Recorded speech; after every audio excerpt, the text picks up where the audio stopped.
बिस्मिल्लाहिर्रहमानिर्रहीम। सूरह लहब मक्की सूरह है। इसमें 5 आयतें हैं। सूरह लहब की तर्जुमा। शुरू अल्लाह के नाम से जो बहुत बड़ा मेहरबान व निहायत रहम वाला है। अबू लहब के दोनों हाथ टूट जाए और वो हलाक हो जाए।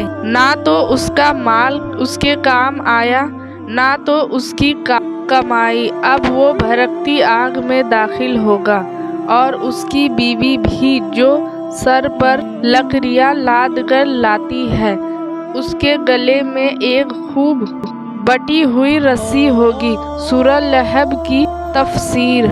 अल्लाह के रसूल मोहम्मद सल्लल्लाहु अलैहि वसल्लम ने जब इंसान की तबलीग शुरू की तो सबसे ज़्यादा जिनका साथ मिला वो आप सल्लल्लाहु अलैहि वसल्लम के चाचा अबू तालिब थे, और जिनकी तरफ से सबसे ज़्यादा तकलीफ पहुंची वो भी आपका चाचा अबू लहब था। अबू लहब को अबू लहब क्यों कहा जाता था?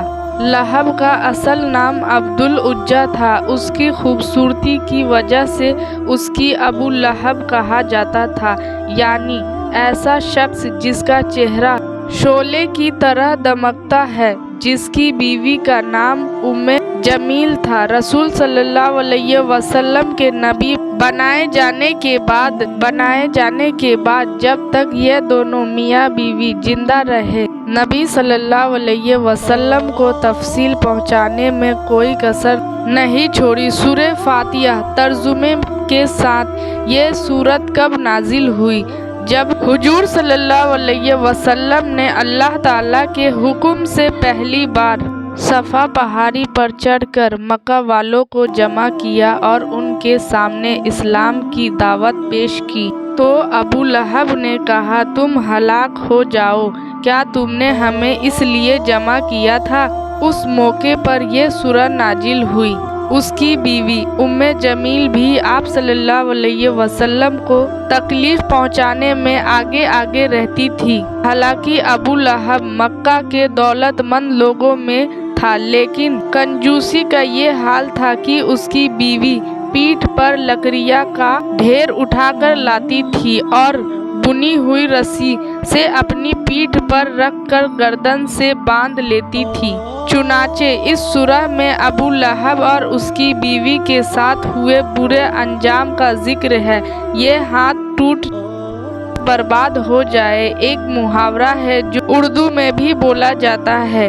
अबू लहब का अंजाम। चुनाचे अबू लहब का नाम ये हुआ कि बदर की लड़ाई के 1 हफ्ता बाद ही उसकी एक फैलने वाली बीमारी लग गई, जिससे वो मर गया और मरने के बाद उसकी लाश 3 दिन तक यूं ही पड़ी रही। लोग इस डर से कहीं ये बीमारी उनको न लग जाए करीब नहीं जाते थे।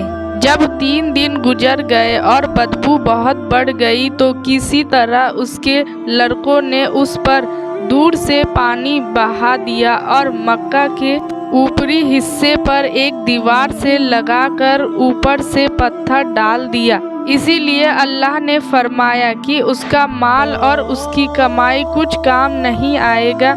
ये तो दुनिया का हाल है, और आखिरत में जो होगा वो तो उससे कहीं ज़्यादा दर्दनाक है। सूरह इखलास हिंदी तर्जुमा के साथ अबू लहब की बीवी उम्मे जमीला का अंजाम। अबू लहब की बीवी उम्मे जमीला का हाल ये हुआ कि वो लकड़ियाँ उठाकर लाया करती थी। उसकी रस्सी उसके गर्दन का फंदा बन गया और वो मर गई। आयत नंबर 4 और 5 हम्मा लतल हब में इसी तरह इरशाद है। दोस्तों, ये वाक़या आपको कैसी लगी आप हमें कमेंट कर